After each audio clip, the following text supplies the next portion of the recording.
Hi there! Now that I am finished with constructing the hull, the next step is to start fairing the hull and make it really smooth. And I need to do that before I can start painting it. So that is what we are going to do today. To allow the fairing compound to get a good grip, I sand the shiny epoxy surface until it's dull on all sides, taking care to not sand through the laminate while still rounding all edges and making sure that all small blank spots are removed. The small ones need to be removed by hand sanding, otherwise I would sand through the thin laminate with the machine. The uneven seams around the towers are also best smoothened by hand with a coarse 40 grit paper. To get the surface even after sanding, I need to use a filler. I will use a 2-component lightweight epoxy filler. I like this filler as it's so easy to mix, 1-to-1 by weight or volume. And it's reasonably easy to spread as well, using a rubber scrape.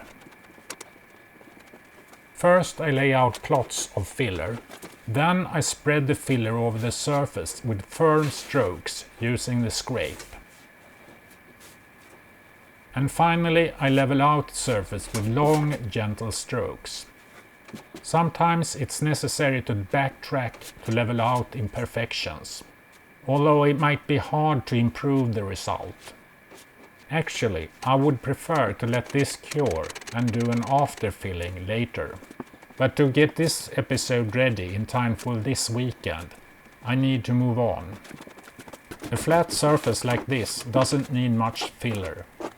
Mostly along the seams where I have 2 layers of laminate and an edge to blend in.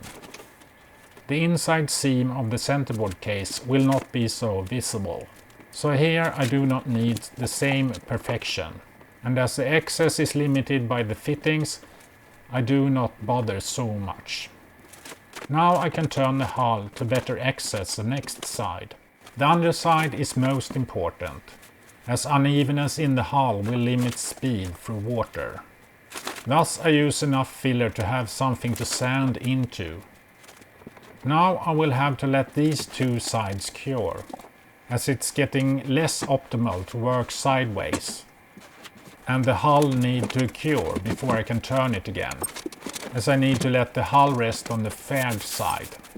I find some blank spots on this side that I scratch with a rasp, before I start spreading filler on this side as well. Laying down clots of filler, spreading it with firm strokes to get a good contact with the surface, and level out with long, gentle strokes. Finishing with even gentler strokes, working from a solid surface. Now I can turn the hull again for accessing the top side. This side is less important from a performance perspective, but more important from an aesthetical perspective. Thus I proceed in the same way here as well. There are still some areas that I'm not happy with.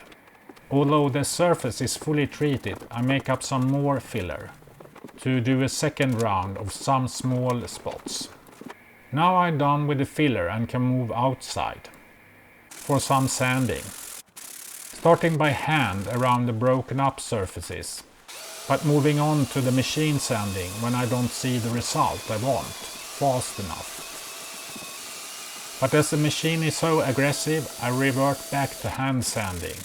The machine is okay to use on the flat surfaces. A longboard gives the best result, as it flattens out well also over distances, with great control over the process.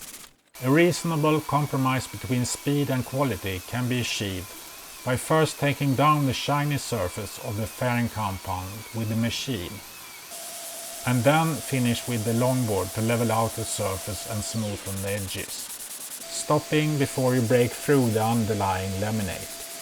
This is a result of this episode. There are still some low spots that I might deal with before painting, but the overall result looks nice, with a smooth, dull surface without sharp edges. Please join me next time when I build a new centerboard.